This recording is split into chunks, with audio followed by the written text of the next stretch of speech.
Привіт! Мене звати Анжеліка Корнєва. Вітаю вас на своєму каналі Дорогою додому. У цьому відео я хочу поділитися своїм досвідом проходження віпасани. Для тих, хто не знає, віпасана в своєму класичному вигляді це такий 10-денний курс медитації за технікою, яку світу дав Будда 2500 років тому. Протягом цього курсу ви робите те, що медитуєте по 10-12 годин на день, зберігаючи при цьому абсолютну тишу, без усіляких способів відволікання. Тобто, приїжджаючи на курс, ви здаєте свої телефони, електронні книжки, загалом записники і будь-що, що може вас відволікати. Для мене це був третій досвід. Два своїх перші курси я пройшла доволі давно, це було у 2016-2017 роках. Вони тоді відбувалися в Україні. Волонтери, що важливо розуміти, що такі курси, вони проводяться і організуються абсолютно на пожертвах. І ці пожертви, вони від старих студентів. Старими студентами називаються ті, хто хоча б один раз вже пройшов такий курс, відчув його користь на собі, і в них, в принципі, виникає дуже природне бажання поділитися цим з іншими. Так от, такі старі студенти організують зазвичай ці курси, проводять їх, підтримують, і саме так це було в Україні. Знімалося приміщення якогось старого табору десь під Києвом, я не пам'ятаю, як він називався, але це було максимально зворушливо. І як зараз пам'ятаю, перша вчителька з першого блоку була Фло Лєман. Це така мила старушечка з Америки. І це щось таке трепетне, насправді, зараз говорити ці імена. Це як щось з роду першої вчительки в школі чи якоїсь першої воспитательниці в дитсадочку. На другому курсі вчителями були Анна та Денис Чистякови. Це взагалі українське подружжя людей, які живуть абсолютно морським життям. У них є діти, є бізнес, і при цьому вони являються вчителями цієї техніки, пройшли доволі довгий шлях. І третя моя віпасана наразі відбувалася у Швеції, де я живу зараз. І тут вчителями були Карен Чапман і Річард Старкі. Це також подружжя із Англії. І вчителі, я чому хочу сказати їх імена, тому що це дійсно важливі аспекти цих курсів. Вони підтримують, відповідають на запитання протягом курсу. Так, є віконечко, коли можна задавати запитання, і це, в принципі, єдині віконечко, коли можна розмовляти. Задавати запитання, отримувати якісь поради, консультації та загалом підтримку. У Швеції тут все на абсолютно іншому рівні. Є офіційний центр, дуже красивий, дуже великий. Зараз проводиться розширення його ще більше, і такий план, що він вміщатиме у собі 150 людей за один такий курс. На моєму потоці нас було 114 чоловіків і жінок. І повернуся до свого досвіду. Так як між моїм першим курсом і от зараз третім був доволі великий проміжок часу, який я практикувала медитацію постійно, щоденно, але це був абсолютно інший спосіб медитації, абсолютно інший вид медитації. І зараз у мене виник цей імпульс, внутрішній якийсь поклик, без абсолютно якоїсь логіки, поїхати і доєднатися знову до такого курсу віпасани. Що я зробила? І мене якось дуже швидко прийняли, що буває дуже рідко, тому що зазвичай там довгі листи очікування, дуже багато бажаючих людей, які хочуть пройти ці курси. Так от, про свій досвід. Загалом можу сказати, що це такий час, такі 10 днів, коли зовні не відбувається майже нічого. Тобто все, що ти робиш, це медитуєш у тиші, мовчки по 10-12 годин, їсиш у перервах і ходиш кругами. Там от у Швеції у нас був невеличкий такий лісок, де можна було прогулюватися у часи перерв.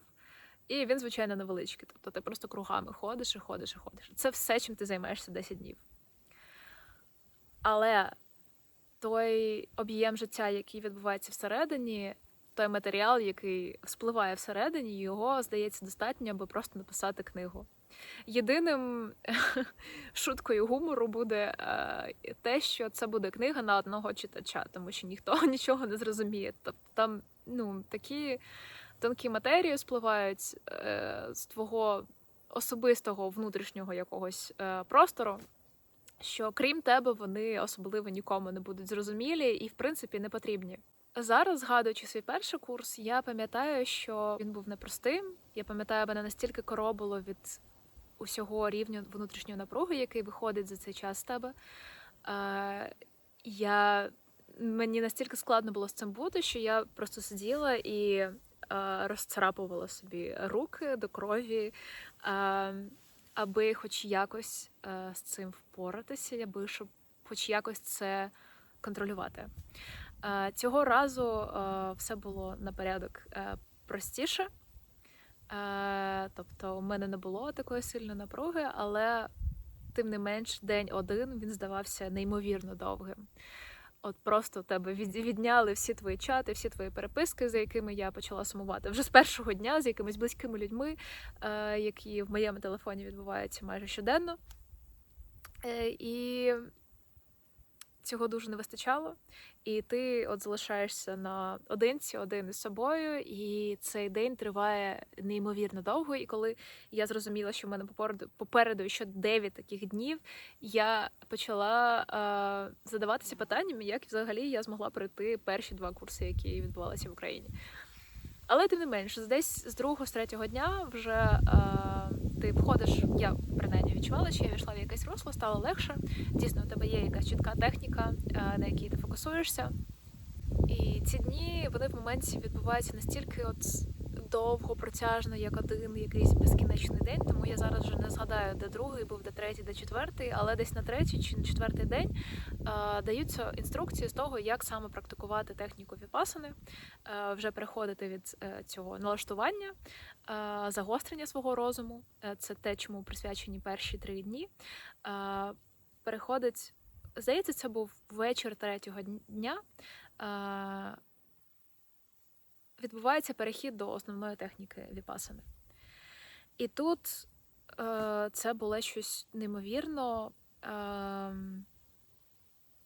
тому що я усі ці 3 дня, якби був фокус уваги на техніці, але загалом разом із тим відбувається дуже насичений процес розмов всередині, якихось думок, якихось ідей, які тебе надихають, і ти за них тримаєшся, ти думаєш, боже, не забути, потрібно це десь записати. Ти розумієш, що попереду ще багато днів, і є великий ризик це все забути, втратити це натхнення. І от у мене там велика просто драма всередині відбувалася, різних ідей, надихаючих якихось проєктів, якими я хочу займатися, якихось повідомлень, які я хочу написати людям одразу, як я звідси вийду, якихось ідей, якими я хочу поділитися. І, коротше, був дуже такий насичений внутрішній процес, хоча він був якби позитивно окрашений, якщо говорити про якусь емоційну складову, але тим не менш все одно дуже втомлюючий, тому що ти вже якби вже все там вже переживав, все обговорив всередині, і ти вже просто втомився від цього, а оці всі думки, ці всі переживання, вони від тебе якби все ще не втомилися, вони все ще присутні. І от тут ми приходимо до переходу до цієї основної техніки. І це був такий різкий контраст для мене, тому що як тільки ми перейшли до практики, я сиджу, і от у мене в принципі біль, болять коліна, болять стегно цього разу мене боліло. От що, а спина не боліла цього разу, що було таким приємним здивуванням, тому що зазвичай це одна із таких больових точок, коли ти довго сидиш. Коротше, сиджу я, і в мене от біль, і дискомфорт, і всередині усі ці відчуття, і думки, і якась епопея відбувається. І тут ми починаємо практикувати цю основну техніку.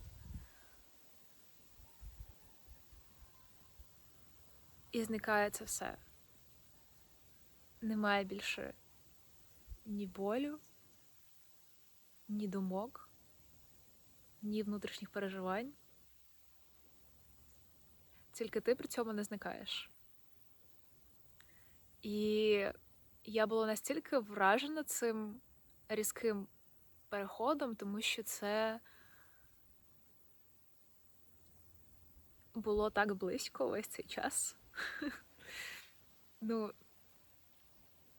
коротше, це був дуже цікавий досвід, і це такий показник, як насправді працює наш розум, і що в ньому завжди є якісь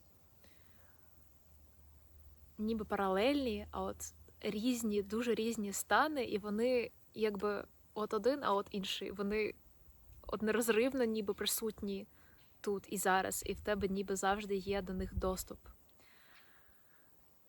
Я не можу наразі раціонально пояснити, як це відбувається. Та загалом, тобто це такий був приємний досвід, але можу сказати, що на ці приємні досвіди не варто звертати багато уваги. Загалом прогрес у практиці, він ніколи не вимірюється кількістю якихось позитивних таких переживань, досвідів приємних. Він завжди вимірюється спокоєм нашого розуму, наскільки ми можемо залишатися в спокої тоді, коли це максимально складно. Наскільки ми можемо при цьому бути не такими, знаєте, подавлено спокійними, коли тебе розриває все зсередини, але ти просто якби стримуєш це все. Це також добре інколи. Але є от такий спокій, який живий. Ти от максимально живий у цьому і спокійний. І що б не відбувалося, ти можеш спокійно посміхнутися в будь-якій ситуації.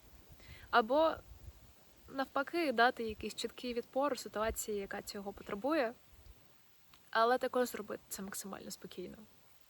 І тоді ми можемо говорити про якийсь прогрес. І ще прогрес у тому, скільки любові з'являється, вміщується в твоєму серці. І оце лише ці два показники, на яких я б фокусувалася. І тут це вже робота на все життя. Це не питання 10 днів медитації. Подальші дні вже якось розмивається дуже сильно час, принаймні я його майже не відстежувала. Хоча як, відстежиш насправді, тому що щодня у коридорі висить розклад на день, і там постійно написано день 1, день 2, день 3 і так до 10-го. Також в кінці кожного дня є лекція від вчителя, і він у цій лекції завжди говорить таким індійським, дуже глибоким, монотонним голосом. Закінчився день 1. Вам залишилось працювати ще 9 днів. Працювати скрупульозно і глибоко. І все одно ти якби завжди знаєш, який день наразі. Але враження протягом цих днів, вони в мене вже настільки розмиті були. Тобто я пам'ятаю, що завжди ти борешся за цим потоком думок, відчуттів, вражень, якихось надихаючих ідей, проєктів, які ти хочеш зберегти, записати, не забути. І всього цього це якийсь такий потік, який постійно відбувається. Окрім того, ще якась музика постійно спливає на розумі. Я це назвала ностальгія FM, тобто якісь максимально старі пісні, різного абсолютно жанру.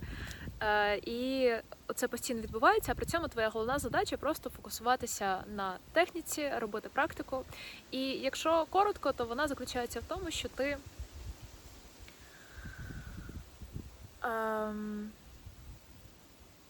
ти у спокої своєї такої свідомості відстежуєш відчуття, які відбуваються на поверхні твого тіла.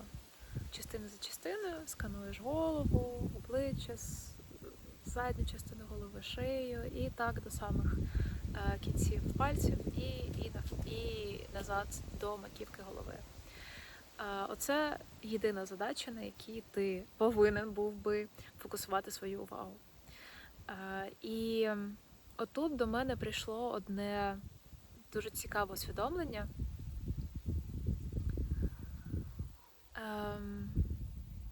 Про зусилля. Тому що з одного боку для того, аби дійсно фокусувати свою увагу на практиці, постійно до неї повертатися і продовжувати робити цей процес, не відволікаючись, це вартує великих зусиль. А з іншого боку, це постійний процес відпускання зусиль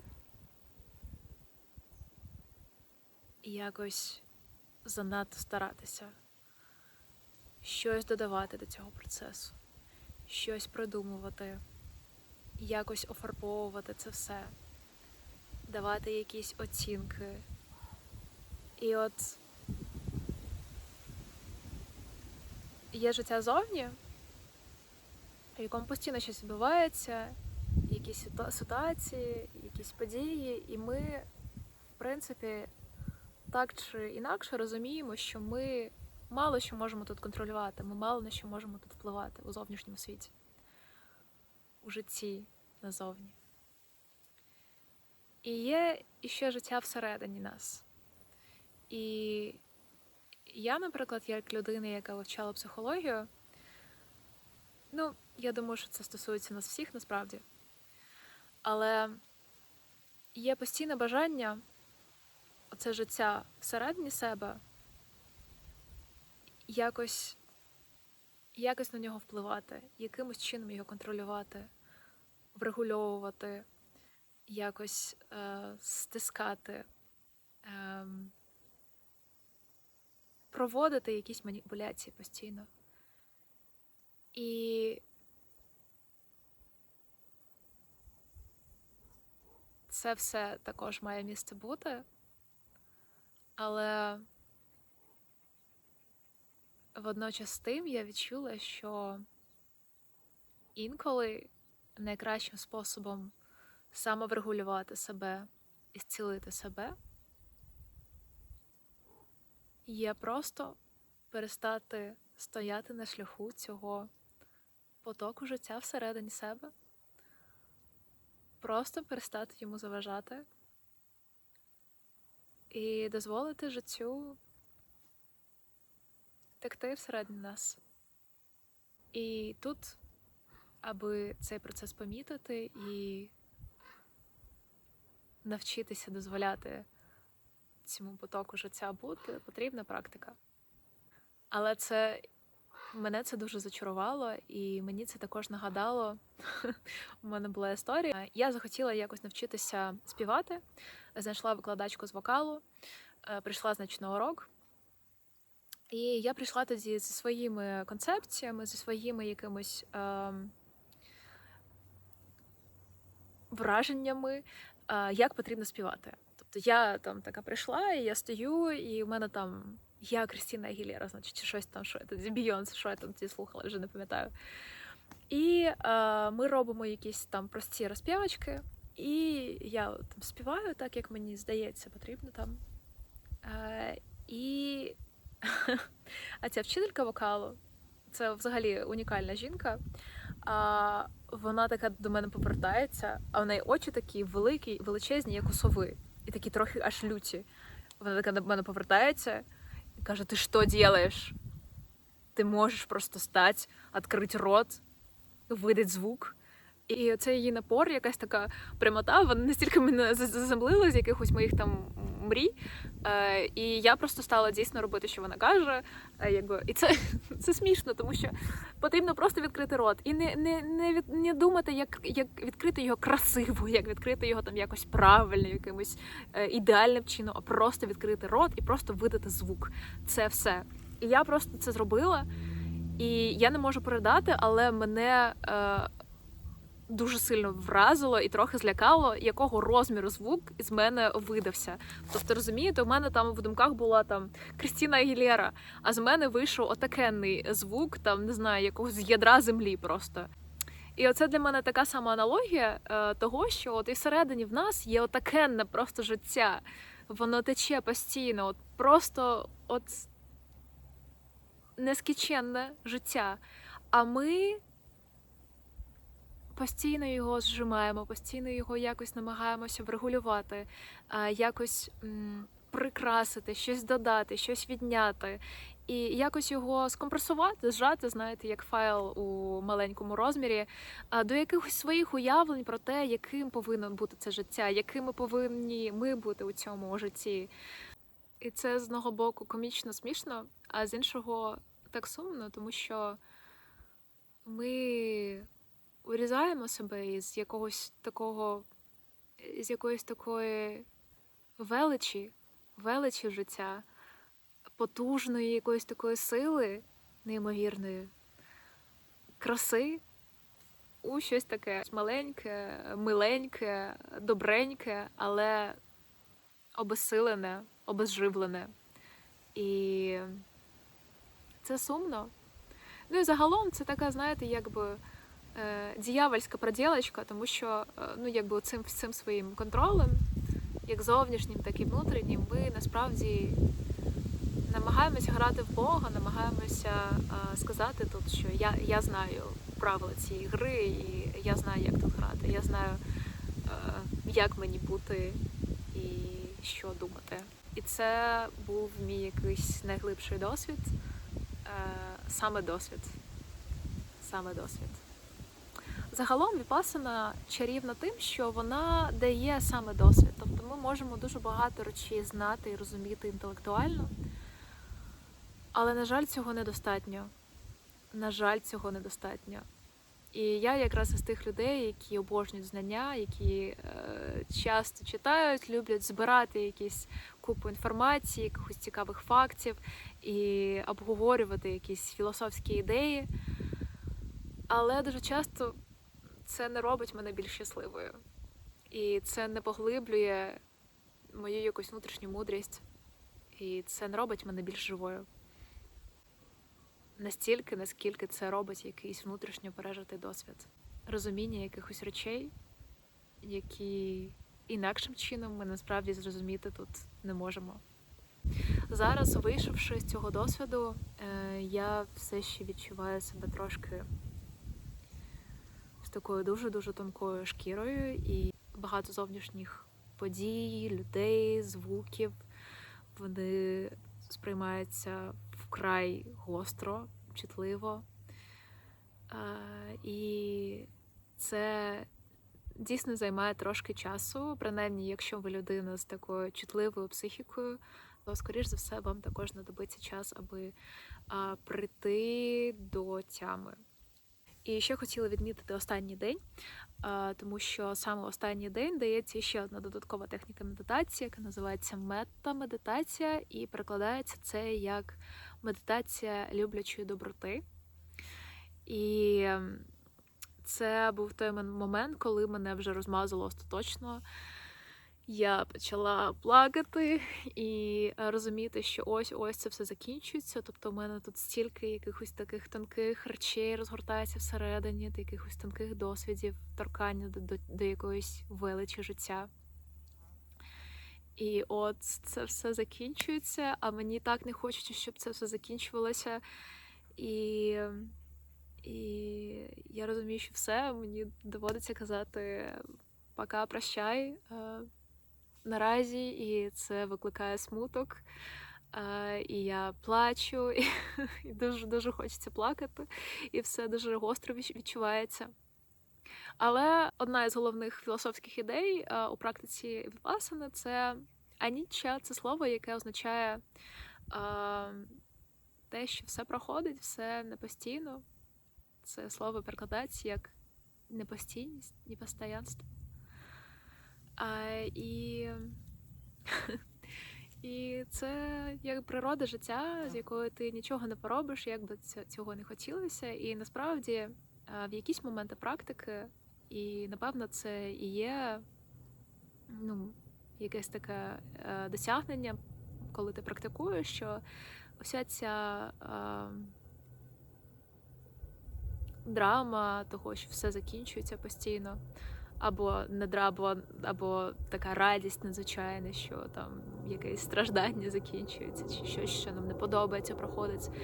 Всі ці такі крайні відчуття, емоції, вони дійсно перестають бути такими яскравими, і ти починаєш сприймати це все як такий процес краси, де є художник, який просто малює картину.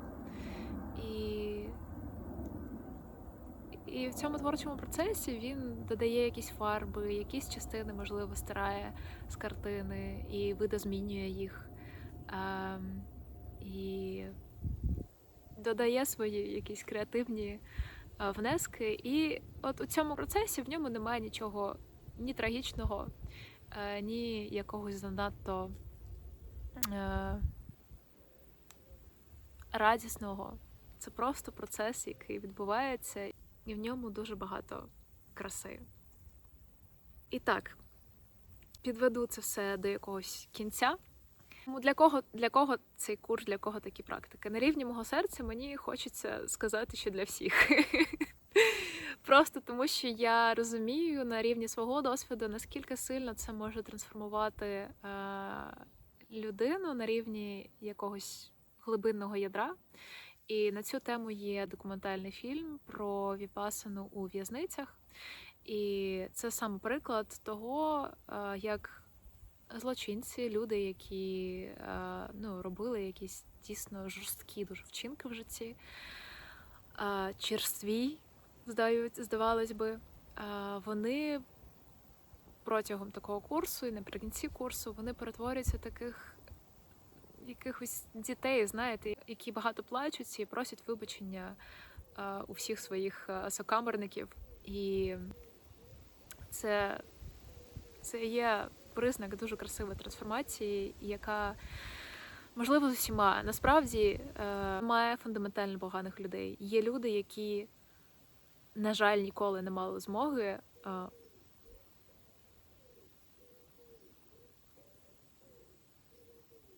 пізнати себе, торкнутися цієї неймовірної краси та любові, яка є всередині кожного з нас. І це велика трагедія, насправді, яка, за моїми відчуттями, набагато більша, ніж голод, війни і всі ці катастрофічні, жахливі речі, які є в нашому житті.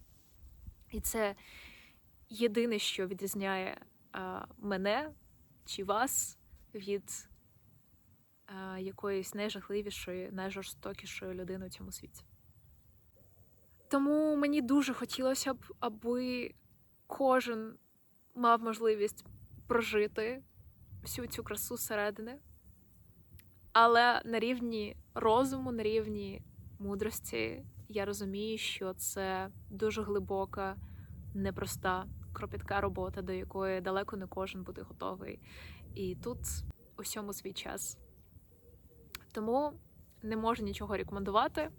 Просто ділюся своїм досвідом, тому що не ділитися їм вже не можу. Але якщо ж ви все ж таки вирішите доєднатися до такого курсу, спробувати це для себе, то у мене буде кілька рекомендацій. Перша рекомендація – це тверда рішучість. Це дійсно необхідно, аби пройти цей курс до кінця і завершити його і відчути всю користь. Тому що буде багато моментів, в принципі, з першого ж дня у вас виникатимуть думки повернутися додому. Тому що це непросто, це дуже непроста робота. Я б сказала, що це найскладніша робота. Робота всередині себе. Тому тверда рішучість, готовність важлива. Але водночас я хочу сказати, що є речі в нашому житті, до яких ти як не готуйся, а от готовим ніколи не будеш. І це от якісь такі, знаєте, найбільші, якісь найфундаментальніші, зазвичай, события нашого життя, типу там, не знаю, народження дитини, ти начебто от 9 місяців носив і готувався, але я не народжувала, в мене немає такого досвіду наразі, але всі жінки, яких я знаю, ти все одно от приходить цей момент народжувати, і ти розумієш, що ти ніфіга до нього не готовий.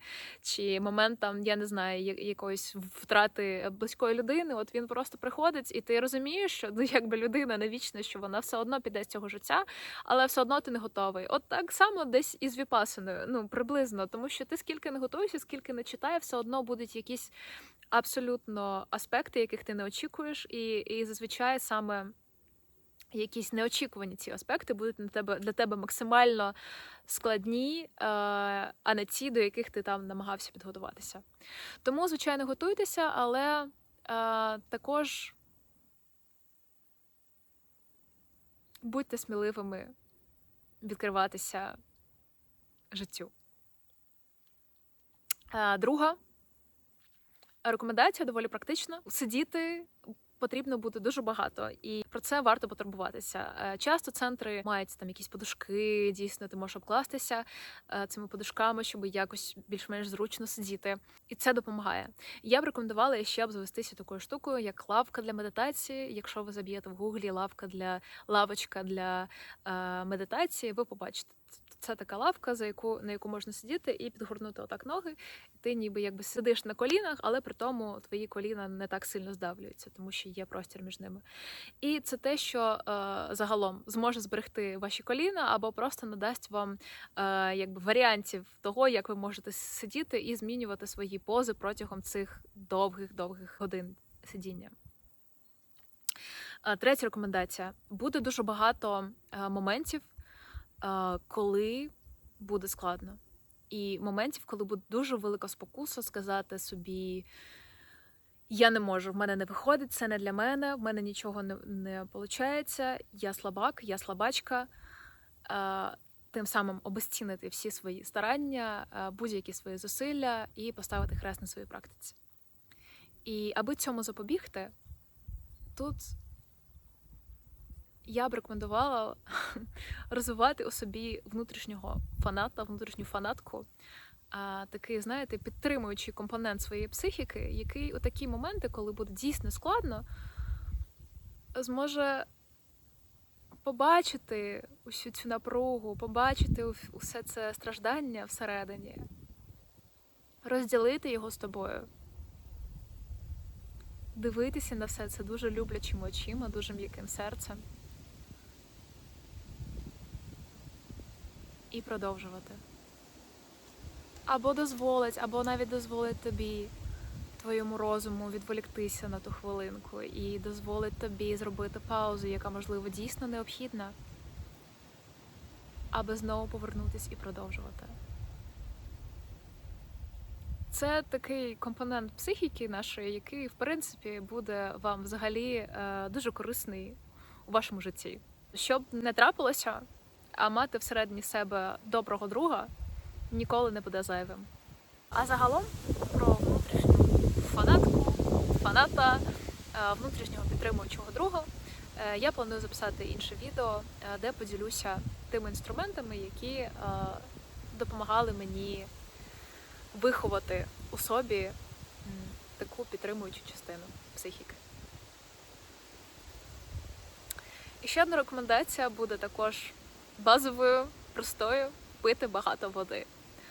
Тому що вода, як сила життя, допомагає нам виводити з нашого організму всі ці переживання, яких буде відбуватися дуже-дуже багато протягом цих 10 днів.